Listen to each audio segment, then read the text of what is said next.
Bienvenue à tous sur Tutili Africa. Nous démarrons cette édition avec le Mali. Les forces armées maliennes FAMA sont en combat intense depuis la semaine dernière contre les groupes terroristes au nord du pays. Au moment où plusieurs informations et rumeurs fusent de partout, le gouvernement malien, à travers l'état-major général des armées, a donné des précisions ce 29 juillet sur ce qui se passe exactement au front, notamment dans la localité de Tenzouaten, à la frontière avec l'Algérie, où plusieurs groupes armés se sont réfugiés après l'offensive menée par les FAMA à Kidal. Suivons. Les FAMA étaient dans leur mission régalienne de sécurisation des personnes, mais aussi de stabilisation du pays. Et ce n'est autre qu'une patrouille de routine qui a été conduite de Kidal en passant par Inafarak, voilà, Bougueïsa, jusqu'à Tinzaouaten. C'était alors une bataille de survie pour les groupes armés terroristes. Vous savez, nos forces ont quitté depuis le 19 à Kidal pour converger d'abord vers Inafarak. Et Inafarak, elles ont pris possession de cette localité pour continuer sur Bougueïsa. Et après Bougueïsa, Tinzaouaten. C'est aux abords de Tinzaouaten alors qu'elles ont reçu les premières attaques terroristes. Et avec cette attaque, alors les terroristes ont été mis en déroute et avec du recul, alors ils ont pu se coaliser, ils ont pu faire un mariage de circonstances en faisant appel aux autres groupes terroristes de la sous-région pour venir les appuyer. Avec la zone très montagneuse, alors on n'est pas à présent arrivé à faire une évaluation de la situation, mais tout ce qu'il faut retenir, c'est qu'il y a eu des pertes en vies humaines et matérielles de part et d'autre. L'opération est en cours. Les FAMA ne vont jamais se dénier de leur mission régalienne, qui est de recouvrer l'intégralité du territoire national, mais aussi d'assurer la sécurisation des personnes et de leurs biens. Et les FAMA sont engagés à cet effet, et les FAMA, malgré les vicissitudes, vont se combattre jusqu'au dernier, vont combattre jusqu'au dernier souffle. Nous n'allons jamais reculer. Notre mission, c'est d'assurer la sécurisation, la libre circulation des personnes et des biens, mais aussi de stabiliser ce pays. Et vous savez, ce pays vient de loin, avec 10 ans de conflits armés, avec 10 ans de présence des forces internationales sur notre territoire, qui n'ont pas pu trouver la solution à la crise qui nous assaille.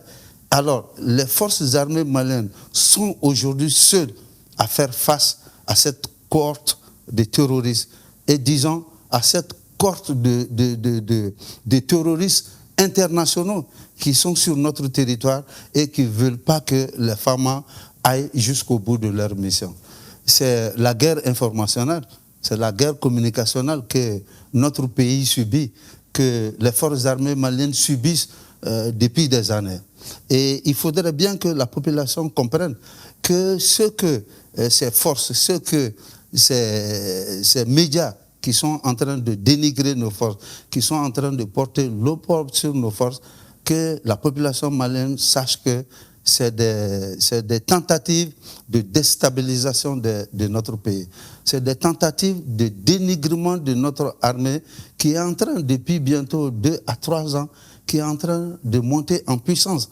Alors si pendant 10 ans, les forces internationales, ce que les forces internationales n'ont pas pu faire au Mali, et que pendant 2 ans, les forces armées maliennes sont en train d'abattre ce travail titanesque sur le terrain, il va de soi qu'il y a des gens pour remettre en cause tout ce que les forces armées maliennes sont en train de faire aujourd'hui. Il faudrait bien que les populations comprennent cela. Il faudrait bien que les Maliens se rendent compte que ce soit les forces armées maliennes, que ce soit le Mali, quand nous sommes dans une dynamique alors de déstabilisation par les forces extérieures. Cette population ne perd pas confiance en leur armée et qu'elle soutienne son armée. cette armée est là pour la population malienne. Et tant qu'on le peut, on le fera pour cette population. Et c'est de notre ressort de sauvegarder ces populations, c'est de notre mission de sécuriser cette population et on le fera jusqu'à notre dernier souffle.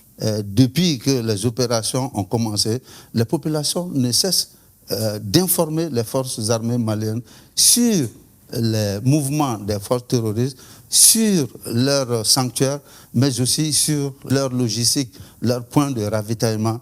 Et c'est en cela que les forces armées maliennes se sont engagées à lutter contre les forces obscurantistes jusqu'à leur dernier retranchement. Au Niger, 4 ministres du président déchu Mohamed Bazoum ont été libérés ce 29 juillet 2024. Il s'agit des anciens ministres de l'Intérieur Ahmad Amou Soulé, des Finances Ahmad Didou, du Plan Rabiou Abdou et de l'Énergie Yacouba Ibrahim. Certains de ces ministres ont été interpellés au lendemain du coup d'État du 26 juillet 2023 qui a renversé le régime de l'ex-président Mohamed Bazoum et d'autres quelques mois plus tard. L'annonce de leur libération a été faite par leur avocat Maître Illo Issoufou.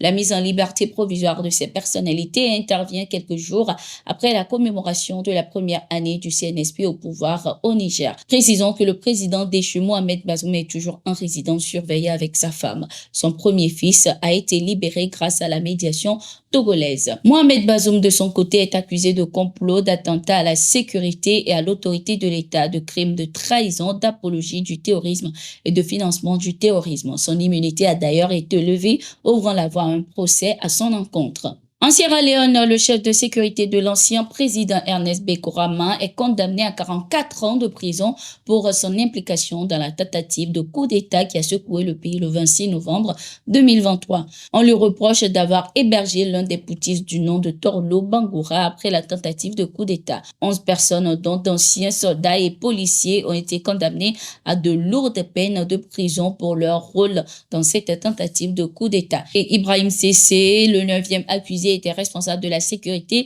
de l'ancien président Bai Koroma à Freetown et Makeni. Bai Koroma avait gardé les services de CC même après la fin de sa présidence. Rappelons que le meneur de l'insurrection du 26 novembre 2023 en Sierra Leone, Amadou Makalo, a été de son côté condamné à 182 ans de prison pour trahison. Il a aussi été reconnu coupable de meurtre et coup de feu avec intention de tuer. Les 10 autres accusés ont été condamnés à des peines allant de 30 à 112 ans de prison. Toujours dans le cadre de cette affaire, l'ancien président Bai Koroma, inculpé en janvier 2024, s'était vu accorder un congé de maladie au Nigeria. La République démocratique du Congo vient d'accuser le Rwanda de mener des attaques de brouillage dans l'est du pays afin de nuire à la sécurité aérienne. Selon le gouvernement congolais, une enquête technique a révélé la responsabilité de l'armée rwandaise et du M23 dans ces interférences. Ces perturbations seraient causées par des brouillages, mais aussi par des usurpations d'identité numérique par le biais de fausses adresses IP. Elles toucheraient des zones de la province du Nord Kivu en proie au combat entre l'armée congolaise et les rebelles du M23, soutenus selon d'autres par le Rwanda. La République démocratique du Congo a à cet effet saisi l'Organisation de l'aviation civile internationale afin d'obtenir des sanctions contre le Rwanda. Notons que l'Est du Congo est en proie aux violences du groupe armé M23, faisant plusieurs morts et des déplacés. Les autorités congolaises et d'autres gouvernements occidentaux accusent le Rwanda de soutenir le groupe armé. Des accusations toujours rejetées par le Rwanda. Le président français Emmanuel Macron, dans une lettre adressée au roi du Maroc Mohamed VI, a réaffirmé le soutien de son pays à la souveraineté marocaine sur le Sahara occidental. Pour nombreux, cette prise de position du président français viendra exacerber les tensions entre Alger et Paris. Le Sahara occidental, ancienne colonie espagnole, est depuis des décennies au cœur d'un conflit opposant le Maroc au Front Polisario soutenu par l'Algérie qui revendique l'indépendance de ce territoire. Le Front Polisario et l'Algérie ont déjà vivement condamné cette décision de la France, la qualifiant d'ingérence dans les affaires internes d'un peuple. C'est la fin de cette édition. Merci d'être resté avec nous. Nous sommes en continu sur nos différentes plateformes et sur notre site d'information, le www.toutafrica.com.